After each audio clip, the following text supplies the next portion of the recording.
Thank you for clicking play on the video. I'd like to ask you to click the thumbs up, subscribe to our channel, and ring that notification bell so that you can get alerted every time we bring out great content. Thanks. Hey YouTube comic community, it's Jimmy the Geek Aficionado, and hopefully before you watch this video, you watched my live stream talking about the Grail Run.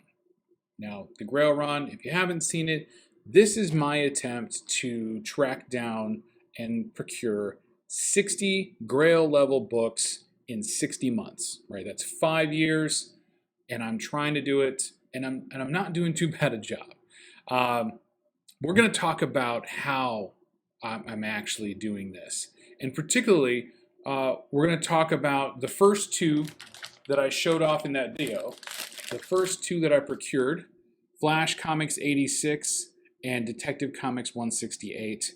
And how did I come across getting two massive grails at the same time, and how was I able to do it, right? Because we all know these are not cheap. I'm not a rich man, just a guy who loves comic books. So let's get into that. I happen to have a pretty significant collection. Now, that is not to say that I have a whole ton of things that are worth, incredible amounts of money. As a matter of fact, I have books in my possession that I had no intention of letting go.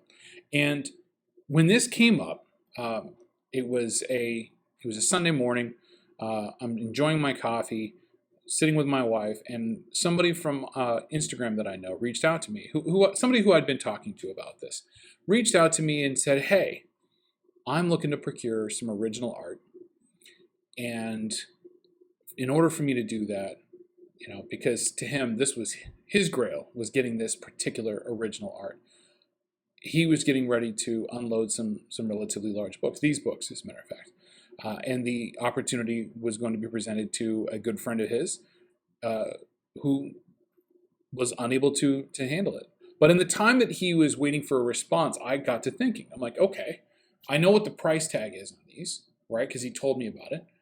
And I don't have that kind of cash just laying around, right? I have a family, I have kids to feed, and well, I mean, just like everybody else, right? You've got things that you can do, things that you want to do, and you have to figure out if you're going to make a move like this. You've got to decide how you're going to do that.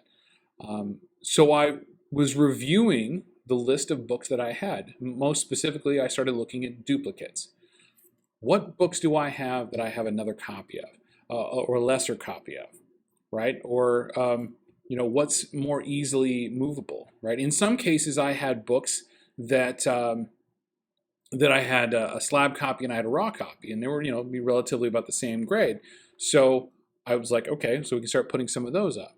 So first on the list, I had recently acquired, in the last couple of years, I had acquired a collection, and I started having some of the books in that collection graded.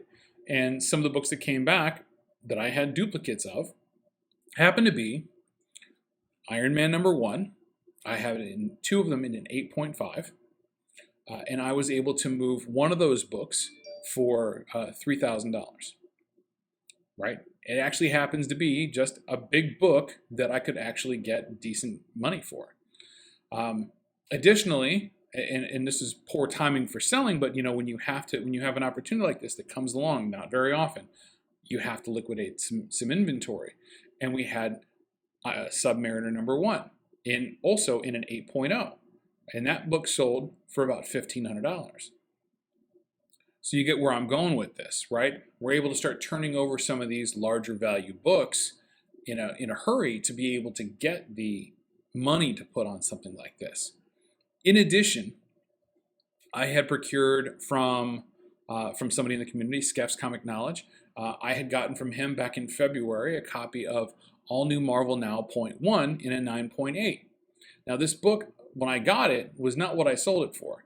And I was able to sell it for $1,800. Why? Because the hype from the Miss Marvel show and her appearance coming up in the upcoming Marvels movie was already hitting. They'd already cast somebody, there was pictures of her in her outfit, and that book had rose significantly in value. So now is a good time to let that go. Now, maybe it wasn't the top of the market, but it was good enough for me that I made a significant profit off of selling that book to add to the total that I needed for these books. In addition, I had a Batman Adventures 12 in a 9.6. I also had a raw copy, so it didn't feel so bad for me to be able to let that go. That raw copy is probably between a 9.4 and a 9.6. The other thing to keep in mind is that that book is easy to obtain. Now, it's not always easy because it's expensive, but it is out there. Along with that is a Marvel Superheroes 13, first appearance of Carol Danvers, which I've had in a 4.5, and I was looking to move for a little while. I sold that. That only went for $170, right? Because it's on the low side, not a big deal. The Batman Adventures 12 went for $1,400. That added to that profit. Also, a What If 10, the first Jane Foster as Thor. I had that in a 9.4 and sold that to another friend, Automatic Comics. And then also some other smaller stuff. Marvel Comics Presents number 6, the first Logan's Daughter, and a Venom number 4 in a third print. Those gave me just enough money to be able to get to where I needed to be to get this. But here's the kicker.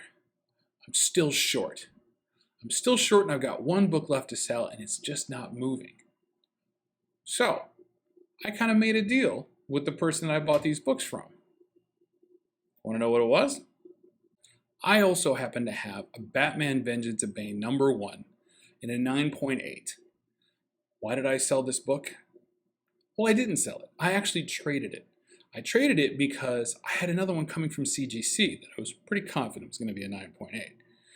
And the owner of these books also had this to offer. Now, because if you've been doing the math, I was short like $150, something like that on that. He also had this. We've got a X-Men number 94 and approximately a 4.5 to a 5.0 copy. But we worked out the value, and the value between this and the deficit for those two books was equal to what I wanted on that Batman Vengeance of Bane number 1, first appearance of Bane, in a 9.8. And he wanted that book. So we were able to do a slight trade deal at the end, and I was able to get another book that I can use to buy more Grails. So this guy's going to get cleaned and pressed, sent off to CGC for grading, and then when it comes back, it's going to be part of the coffer that I have for obtaining these Grails. Now, this is a Grail for other people as well, but I happen to have a copy of it already, so it's not on my list. So that's something that'll be available out there to get, along with other books that I have to move in order to afford these, right? So coming up, there's going to be more videos on this. Specifically, I'll go into more details about how I got these books. Why? Because I want everybody else who watches my channel to be able to get these books and not to think that something, just because it has a high price tag, is unobtainable. Take advantage of the things that you have. Take advantage of books that don't come around very often. Should be looked at much higher than books that are always in the marketplace. That's all I've got. Thank you for watching. Stay tuned for the next time. We've got an installment of Grail Run, because this is going to be an exciting journey, and I want to bring everybody along with me. I have obtained some more, and I'm going to be putting out videos on them and releasing those as we go along. I don't have all 60 yet. I sure don't, but I've got 5 years to do it in, and we're just starting. So thank you for watching. Thank you for clicking play on the video. Please click a thumbs up, subscribe to the channel, and ring the notification bell, and you'll find out when I get another book like this. Thanks.